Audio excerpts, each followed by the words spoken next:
Yo, what is up?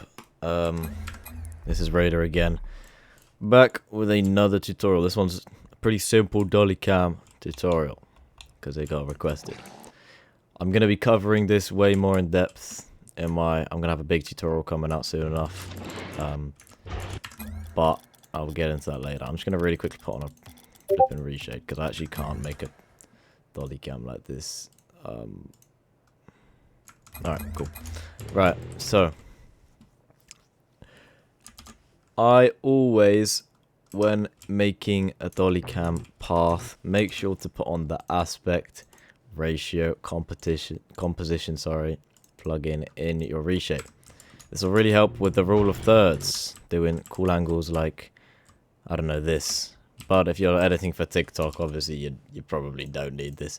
Actually, you do, because what you can do is you can change the aspect ratio here to the TikTok one. Oh, crap. Just like so. So it can really help when you're obviously making stuff. So what you do once you've added that is you obviously go down, you set the grid type to golden ratio, and then you can mess around with the aspect ratio to whatever you want. So anyway, let's get rid of that. So obviously you're going to need bakkesmod for dolly cam. So once you've got bakkesmod installed, you don't need to download any plugins. All you need to do is just go, don't ignore me looking at the floor, it's just so I have no depth of field over the top. So click F6 on your keyboard, or if you've got a 60% keyboard, FN and 6, and it'll bring up the bakkesmod console. Now, you will only need to do this part once. You got to type in some commands. I'll leave them in the description for you to copy. So first, it will be bind space 1 dolly activate in punctuation marks. I actually forgot what those are called. How have I forgotten what those are called? Speech marks, that's the one. Bind 1 dolly activate. Bind 2 dolly underscore deactivate. Bind 3 dolly underscore path underscore clear. And the final one, bind 5 dolly snapshot take. So you can actually bind this to what you want, but in my case this is just what I use. 1, 2, 3 and the main man 5. So those are the keybinds we're going to be using. You don't need to do that now. From now on that will be stuck with you. If it's not stuck with you, you can go click F2 on your keyboard to bring out the menu, go to bindings, and you can add them here. So let me give you an example. If I go obviously up here, add, double click this, find it, dolly activate, the first one I did, click save, click 1 on my keyboard.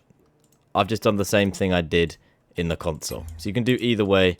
Just do whatever makes it like save every time you launch the game, because you don't want to be redoing that every time. One thing you do have to redo though, which is kind of essential, is this. I will also put this in the description.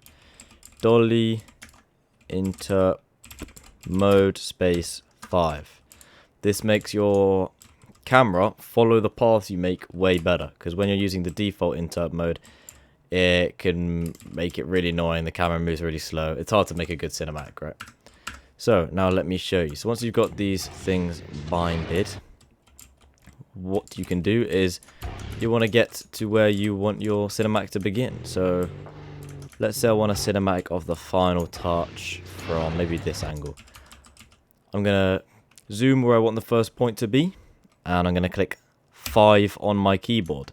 That is that dolly snapshot take bind. I'm then going to click again where I want the next one to be, 5. I'm basically making a path for my camera to follow right now. I'm going to come over here a little bit more, play it a little bit more, click 5, and then for a little bit of fun, I'll zoom out like crazy at the end. Click 5 again. So I've made 4 points here.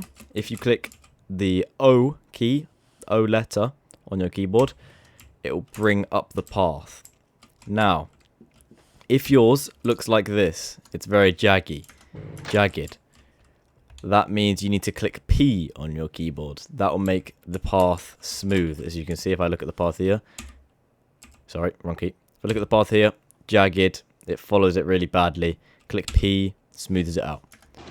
So now how you start and stop the path from being activated is your 1 and 2 key. That is the bind we set, which was dolly activate and dolly deactivate. So if I have it deactivated right now, I've clicked my 2 key. You can see that is where the camera is right now. It's moving along. You can see that red bit. But it's obviously not playing it from the camera. So let's click 1 on our keyboard and see what happens. As you can see, it is now playing the path out. And it follows it quite nicely. Obviously, this is rushed. You can make way better things like, I don't know, like cool cinematics. But yeah, so let me just click P. So this is how it might look for you sometimes. Really, really jagged. So if I click 1 and play this, if it looks like this, just make sure you click P, like so, and it'll smooth it out. So that is actually really all there is to it. One more bind that we binded at the start, because we've only gone over 3, is the dolly underscore path underscore clear. Obviously what that does, it's in the name.